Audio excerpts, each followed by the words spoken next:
Good evening, I'm James Izimoha and you're watching A News. Let's see your headlines. European Union leaders are holding a two-day summit in Brussels. US Defense Secretary Hegseth says he has no intelligence suggesting that Iran relocated its highly enriched uranium before recent US strikes. China hosted the defense ministers of the Shanghai Cooperation Organization for high-level talks.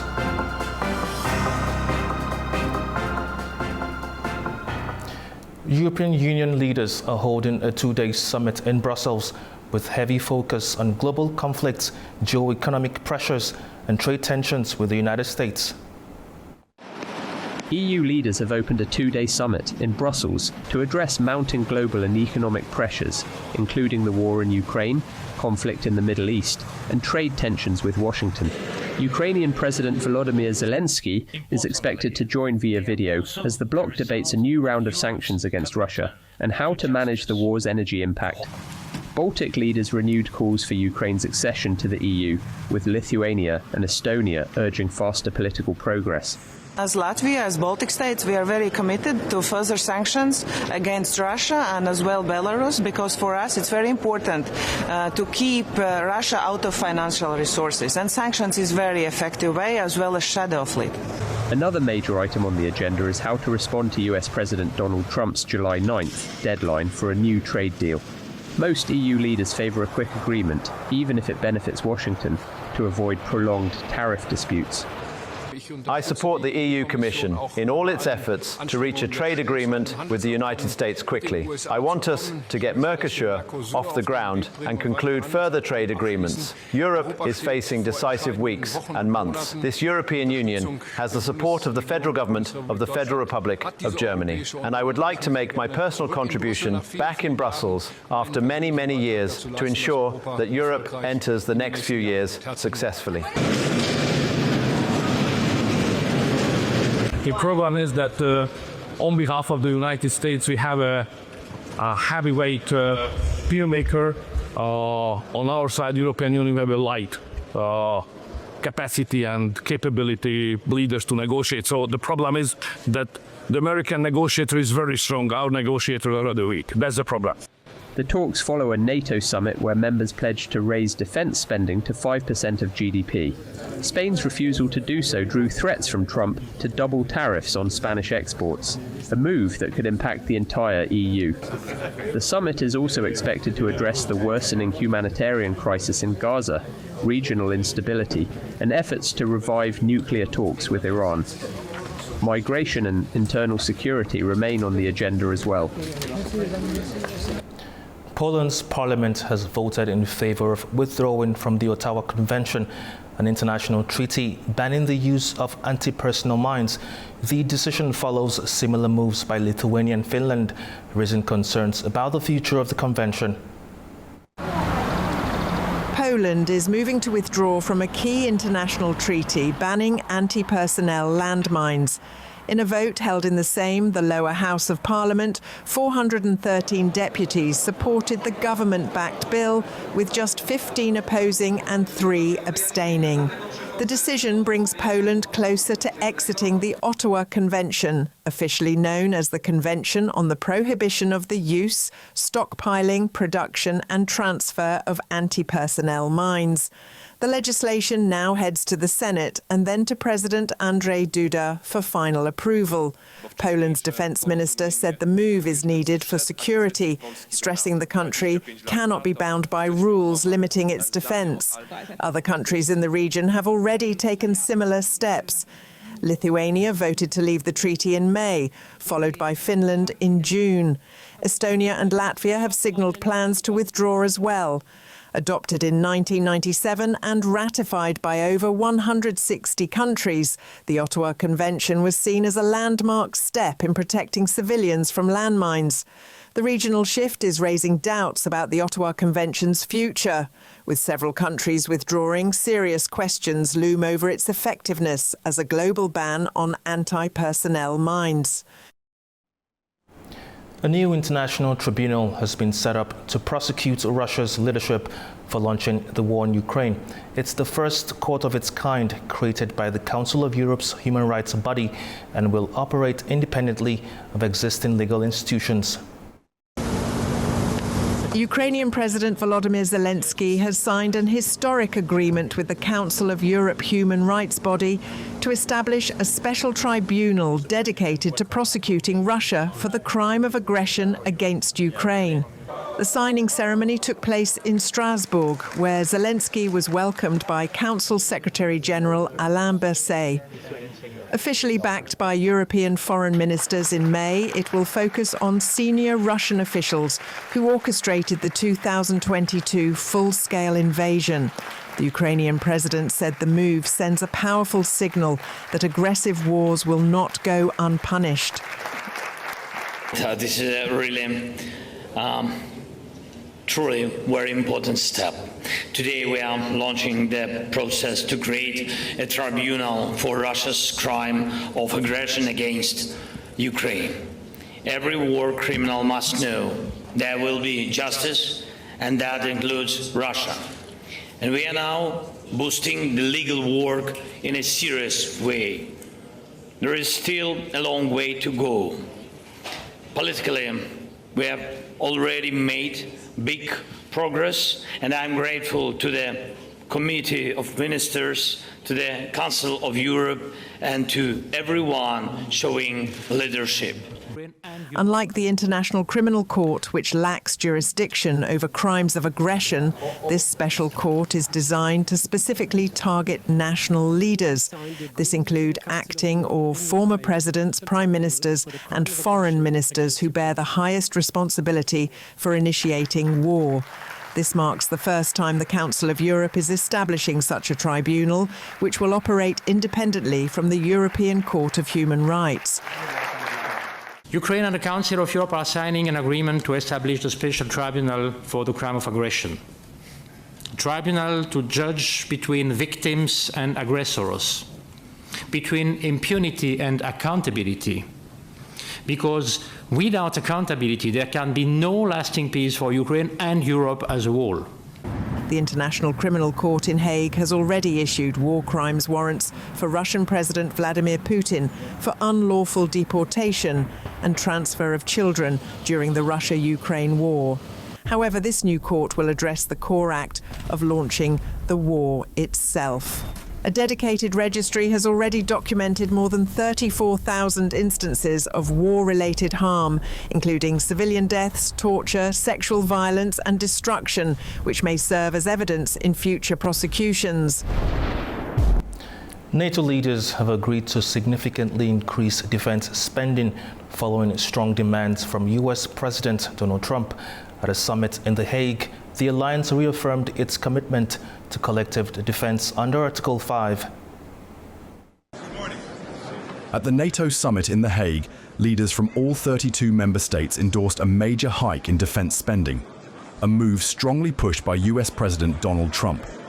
The alliance approved a new target of 5% of GDP, including 3.5% for core defense capabilities and 1.5% for broader security infrastructure. The new targets mark a significant increase from the previous 2% goal and will be phased in over the next decade. In a 5-point declaration, NATO formally backed the elevated spending objective, a move aimed at satisfying US calls for greater burden sharing, while also addressing European concerns over mounting security threats from Russia in the aftermath of its 2022 full-scale invasion of Ukraine. The countries have to find the money. It's not easy. These are political decisions. I totally recognize that. But at the same time, there is absolute conviction with my colleagues at the table that given the threat from the Russians, given the international security situation, there is no alternative. We've got to do this. However, the Kremlin has criticized the summit, accusing NATO of militarization and portraying Russia as a threat to justify the increased spending. President Trump declared the outcome a great victory and expressed hope that increased spending would benefit US arms manufacturers. This is a monument really to victory, but it's a monumental win for the United States because we were carrying much more than our fair share. It was quite unfair, actually. but this is a big win for Europe and for actually Western civilization. However, Trump also threatened to impose harsher trade terms on Spain after its prime minister said Madrid could meet its NATO obligations without hitting the 5% mark. French President Emmanuel Macron raised concerns over proposed US trade tariffs, warning they could undermine allied cooperation. Meanwhile, NATO Secretary-General Mark Rutte praised Trump's role, calling the alliance now stronger, fairer, and more lethal. Ukrainian President Volodymyr Zelensky met Trump privately after attending the summit's pre-dinner, but was not part of the main session. Despite underlying tensions, leaders reaffirmed their unity under Article 5, declaring that an attack on one is an attack on all. US President Donald Trump says Washington is looking at the possibility of sending more Patriot missiles to Ukraine. The statement came after his meeting with President Zelensky during the NATO summit in Washington. As Ukraine faces more Russian missiles attacks, Kyiv is urging its allies to boost air defense support. Joining us is Nikola Mikovic, journalist and political analyst from Belgrade, Serbia. Thank you for joining us. Thank you for having me. Now, Trump says the U.S. is now looking at sending more Patriot missiles to Ukraine. How serious is this statement, and what might it mean in practice? I think it is pretty serious. I think the U.S. will continue arming Ukraine as it did in the past. And it will help the Eastern European countries to a certain extent. I don't think it will have a decisive impact on the situation on the battlefield, but it could help at least Kiev protect some military facilities in the Ukrainian capital or in other parts of Ukraine as well. So I expect the United States to continue providing not only Patriot systems, but also other military equipment and weapons to Ukraine. And other countries will also do the same. So Ukraine will not be abandoned by the United States or by the West. So this war will definitely continue, and Ukraine can count on Western support. That's the outcome of this summit that you discussed. Now, Ukraine has been calling for more air defense support for months. Why are Patriots so important to Kyiv right now? They are important so that they can down Russian drones and missiles, because over the past few months, Russia increased its drone campaign against targets in Ukraine. Although we still don't know what exactly Russia hit in Ukraine, because Ukrainians hide it successfully. So whenever Ukraine hits something in Russia, we immediately know what exactly was hit. Unlike in Ukraine, when Russia hits some facilities, we only get reports that Russia hits something somewhere without the exact location. Although I think that they do harm to the Ukrainian infrastructure, but that does not affect seriously Ukrainian armed forces, because as we can see, they continue fighting. And the very fact that the Western corporations produce drones in Ukraine clearly suggests that Russia's airstrikes are not as effective and efficient as the Kremlin claims. So if the United States and other countries continue arming Ukraine and providing with modern air defense systems, Russia will have a hard time targeting those facilities in Kiev and in other cities as well. Now, finally, how could this affect Ukraine's standing within NATO, especially during such a high-profile summit? Well, NATO seems to be united in its decision to continue helping Ukraine.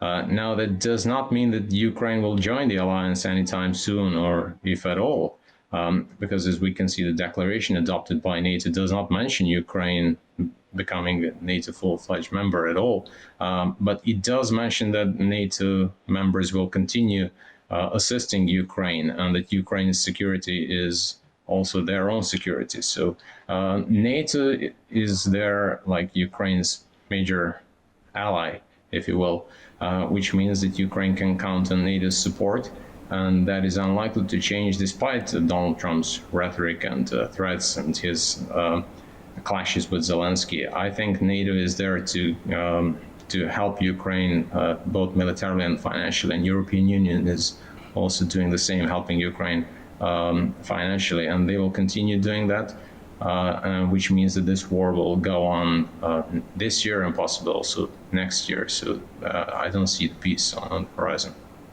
Thank you very much for your time. U.S. Defense Secretary Pete Hegseth said he has seen no intelligence indicating Iran relocated its highly enriched uranium before recent U.S. strikes on its nuclear facilities. His comments follow reports suggesting Iran moved its 60% enriched uranium from Fordo ahead of the attack. Satellite images had shown unusual activity near the site. Hegseth rejected claims that the strikes had limited impact, insisting they set back Iran's nuclear program by years. Iran has urged the United Nations to formally condemn what it describes as the unlawful use of force by the US and Israel against its civilian nuclear facilities. Tehran says the sites were under international supervision and used solely for peaceful purposes. Turaj Shiralilu has more from Tehran. Iran's diplomatic mission at the United Nations has urged the world body to refute the Israel-US claim of the preemptive legitimate self-defense and to condemn their use of force against Iran's nuclear sites under monitoring of the International Atomic Energy Agency. In a letter to the UN Secretary General Antonio Guterres and Guyana, as the current chair state of the Security Council, Iran's envoy, Amir Saeed Iravani, said the pretext cited by Washington and Tel Aviv to resort to an act of aggression against a sovereign state lacks legal basis. According to the IRNA news agency, he said the justification to attack the civilian nuclear sites, which are monitored by the UN watchdog, was based on a willful and distorted interpretation of Article 51 of the UN Charter. Iravani urged the Security Council to condemn in strongest terms the use of force by Israel and the US on Iran's nuclear sites, which are under the IAEA verification and are used for peaceful purposes. The letter was sent a day after a ceasefire, which is holding since Tuesday between Iran on one side and the US and Israel on the other side. Iran's parliament on Wednesday voted for suspension of cooperation with the UN nuclear agency due to its failure in condemning the US-Israeli attacks. Meanwhile, US President Donald Trump said on Wednesday that the Iranian and US negotiators will meet next week to discuss a nuclear deal. Tehran has not yet commented on Trump's statement. Turaj Shiralilu, reporting for A News TV, Tehran. Russia says it wants Iran to maintain its cooperation with the International Atomic Energy Agency. The statement follows Iran's parliament voting on Wednesday to suspend collaboration with the IAEA after Israel and the United States bombed Iranian nuclear sites to prevent Tehran from obtaining a nuclear weapon, an intention Iran denied. Russia's Foreign Minister Sergey Lavrov noted that the Iranian parliament lacks executive authority, so its decision is advisory in nature. I cannot comment on the decision by the Iranian parliament to stop cooperation with the IAEA. After all, this decision is just a recommendation for the executive branch of power. We are interested in Iran's cooperation with the IAEA continuing, so all sides should be careful, especially Director General Rafael Grossi and his employees. They should focus on their professional tasks as much as possible, without allowing anybody to politicize their work. The US President Donald Trump recently stated that we should expect developments and surprising news regarding Abraham Accords, that is, new countries are set to join the accord. To discuss this, we're joined live by Tom Gross, political analyst based in Tel Aviv. Thank you for joining us. Good evening. Now, Israel has confirmed direct talks with Syria, including discussions on normalization. How significant is this development, and what shall we expect as a next step? Well, it's extremely significant, and it's been slightly lost in Israel because the announcement was made on Tuesday at the very time that the whole of Israel was really recovering from 12 nights and days of ballistic missile fire from Iran, which, targeted the entire population in Israel. And even though Israel won this short war against Iran, the people are very traumatized. It's a very unusual thing to be rained down with ballistic missiles aimed basically only at civilians and people getting woke up all night. So what should be enormous news has been lost somewhat. As you mentioned, President Trump, when he visited Qatar and Saudi Arabia in May, alluded to the fact, and he met the new President al-Shara of Syria, he alluded to the fact that he wanted Syria and Lebanon to join the Abraham Accords. Just to remind people, the Abraham Accords, named after Abraham, are to bring together the three monotheistic religions, Judaism, Islam, Christianity, in a shared commonality as being derived from Abraham, and they're trying to, it's not exactly peace, it's normalization. 4 countries joined in the year 2020 in Trump's first term, and, but the difference is none of the countries that joined then had land borders with Israel. That was UAE, Bahrain, Morocco, Sudan. Lebanon and Syria are the remaining 2 countries that border Israel that it doesn't officially have peace with. It has peace with Jordan and Egypt. It will be enormously significant, but I just make a slight hesitancy in that there's a territorial dispute between Syria and Israel over the Golan Heights. And in Lebanon, Hezbollah, the militia, which are basically controlled by Iran or were controlled by Iran, are still active. And only today there was a skirmish between Israel, which shot in the end 2 Hezbollah operatives who were breaking the ceasefire. So, it will be a big gain for everyone, for Lebanon, Syria, and Israel, and Donald Trump, who'd like to get his Nobel Peace Prize. But it won't be as easy as it was doing with UAE and Morocco because of the border problems. Now, what do you know about the nature of these talks, and could they realistically lead to Syria joining the Abraham Accords? Well, Israel's national security advisor, Saki Hanegbi, who is a very close ally of Netanyahu, the prime minister, revealed on Tuesday in a kind of closed-door sessions of the Israeli parliament Intelligence and Security Committee, he revealed, it was leaked to a pro-Netanyahu paper called Israel Hayom, that he has been holding talks in Abu Dhabi in the United Arab Emirates directly with representatives of the Syrian government. We knew there were indirect talks happening already, possibly in Azerbaijan, possibly in the UAE, but this is a little bit different. It's direct talks at a very high level, and according to the National Security Advisor Negbi, it not just deals with border issues and political and security coordination. They also have the prospect of a peace treaty of normalization. If that happens, I suspect they'll probably fudge 1 or 2 issues which are a bit hard to resolve in the immediate term, like the competing claims for sovereignty between Syria and Israel over the Golan Heights. But, many countries in the world that have ambassadors and peace have border disputes that are unresolved, or they have still disputes. There's no reason that they shouldn't have an exchange of ambassador and a peace treaty and so on, and still have some disputes to be resolved through peaceful diplomacy at some later point. Thank you very much for your time. Thank you. As global tensions rise, China has hosted the defense ministers of Iran and Russia for high-level talks under the Shanghai Cooperation Organization. The meeting held in China comes as NATO leaders gather in Europe, with both sides signaling competing visions for global security. Manu Makdam has the latest from Beijing, China. China welcomed the defense ministers of Iran and Russia to Qingdao for a key meeting under the framework of Shanghai Cooperation Organization as global security tensions continue to escalate. The summit took place under the backdrop of rising tensions in the Middle East and the NATO summit in Europe, where Western leaders met to discuss military expansion and defense budget increases. Chinese Defense Minister Dong Jun hosted and addressed the meeting.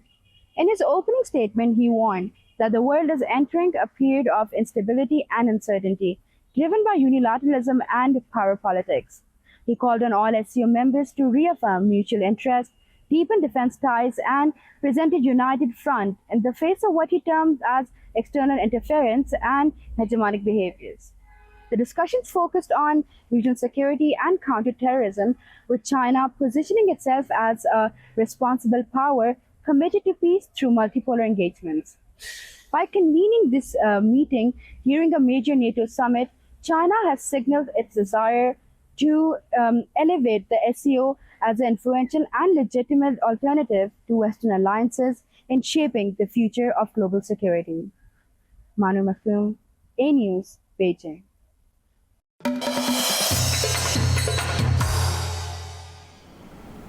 Armenia may soon hold new discussions with Azerbaijan. That's according to Deputy Foreign Minister Varan Kostanian on Thursday.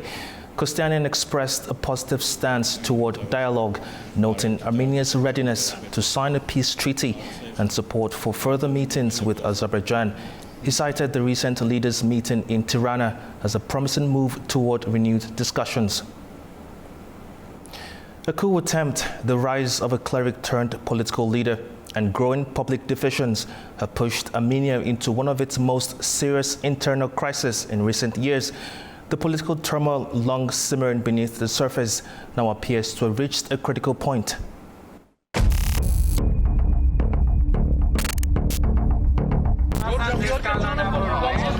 Armenia has thwarted what authorities call a large and sinister plan to overthrow the government. 14 people have been arrested, including Archbishop Bagrat Galstanian, one of the country's most prominent clerics, on charges of allegedly attempting to seize power through violence and terrorism. Armenia's investigative committee says the group planned to recruit strike teams of former military and police personnel, block roads, paralyze traffic, and shut down communication networks to destabilize the country.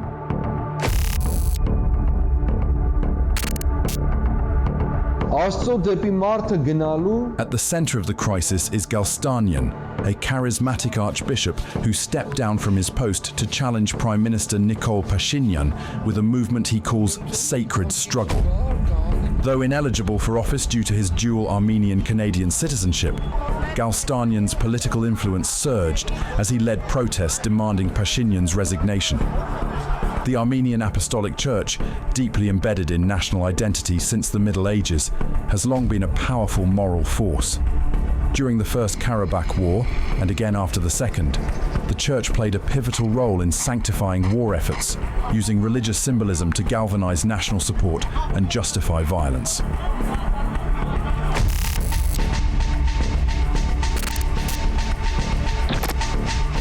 In recent years, the Church has grown increasingly hostile toward Pashinyan, particularly after his call for the resignation of Catholicos Garegin II. Senior clerics, backed by wealthy business interests, have openly opposed any peace deal with Azerbaijan. They share this goal with Armenia's former ruling elite, particularly ex-presidents Robert Kocharyan and Serge Sargsyan. According to a leaked 7-page document and audio recordings published by local media, the Church and former officials coordinated efforts to remove Pashinyan, unified by a common objective, derailing the ongoing peace process with Baku. 14 individuals today following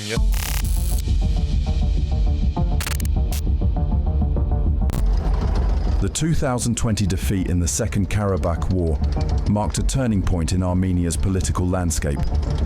A visible rift emerged between the old guard, aligned with Moscow and hardline nationalism, and Pashinyan's post-revolution government, which positions itself closer to the West. The crisis now reflects more than a struggle over leadership. It represents a battle between the past and the future, tradition and reform, East and West.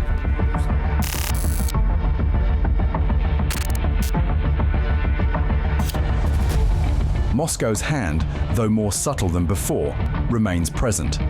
The alleged plot involves several oligarchs with deep Russian ties, most notably billionaire Samvel Karapetyan, recently arrested for allegedly inciting the seizure of power.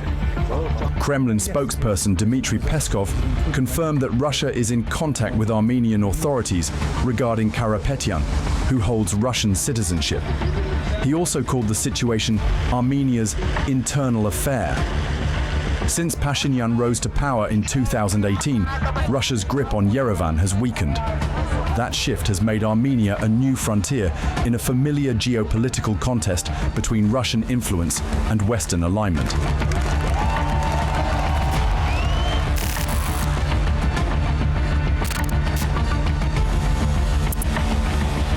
Today's situation differs primarily in the involvement of the Armenian Church and possibly external actors in this conflict. The Armenian public is now split.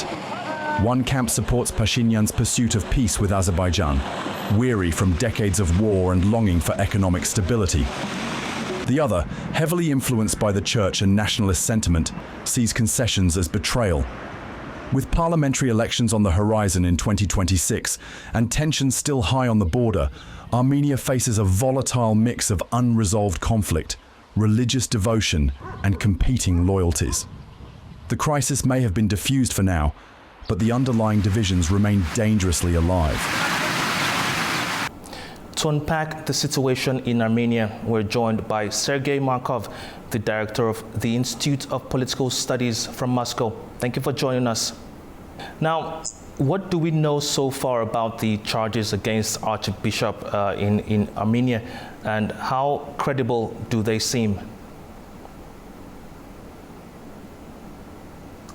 I think that now Pashinyan, the leader of Armenia, in fact, organized the coup. He making arrests of the political opposition and blaming them that they induce violence. But first of all, Pashinyan can lie and can falsify the facts. Secondly, we all remember that Pashinyan came to power exactly in the situation of the political violence. In fact, Pashinyan overthrown previous government. And we know that political force is part of the political tradition of Armenia. It's first. Secondly, Pashinyan tried to move Armenia from Russia to Western countries. And that's why Pashinyan is crashing, first of all, pro-Russian politicians. Also, Pashinyan is opponent as a pro-European politician. He's a big proponent of the Western values and very modernized values, including so-called LGBT values. And that's why he's very much against Armenian church. And frankly speaking, I think that those politicians who are against church in Armenia will be not successful.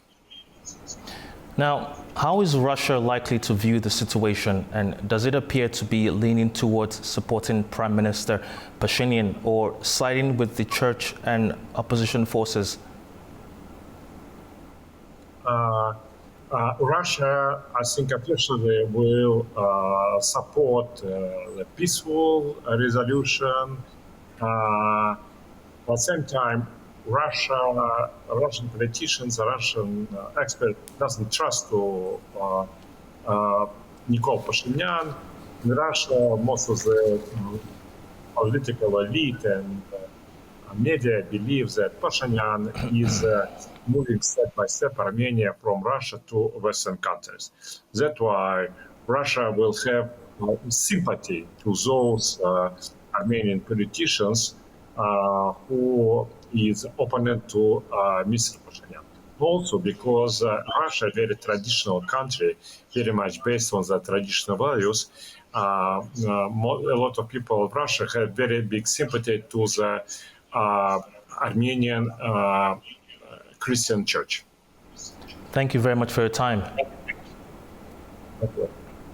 Georgia's economy posted strong growth in the first quarter of 2025, with real GDP rising by 9.8% compared to the same period last year. That's according to data from the National Statistics Office of Georgia.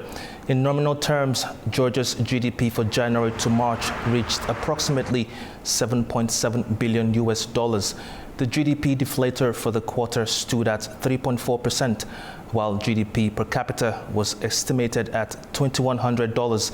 Key sectors driving growth included education, healthcare, social services, as well as information and communication industries. Iran has reopened its eastern airspace and resumed operations at multiple airports following a 12-day closure during the conflict with Israel. According to Majid Afghan, spokesperson for the Ministry of Roads and Urban Development, the skies are now open for domestic, international and transit flights. Afghanistan's diplomatic ties continue to strengthen on the international stage. The Taliban announced that ties with Turkey has upgraded to ambassadorial level.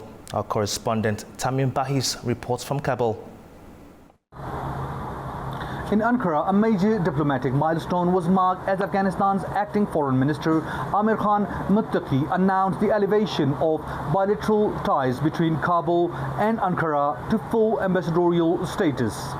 During a meeting, Minister Muttaqi introduced Saniullah Farahmand as the new ambassador extraordinary and plenipotentiary of Afghanistan to Turkey.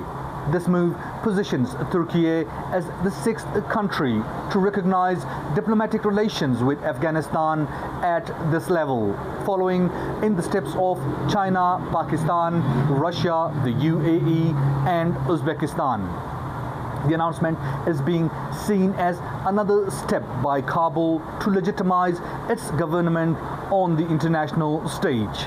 While the upgrade in ties may not equate to full diplomatic recognition, it does allow for greater coordination on issues like trade, migration, and regional security. Turkey has long been a key player in Afghan affairs, historically maintaining dialogue even in periods of political transition. With Turkey's latest move, Afghanistan government gains another diplomatic foothold, although challenges remain in seeking broader international legitimacy. This is Tamim Bahis in Kabul for A News. That's all we have for now. Thank you for watching. Stay tuned to A News.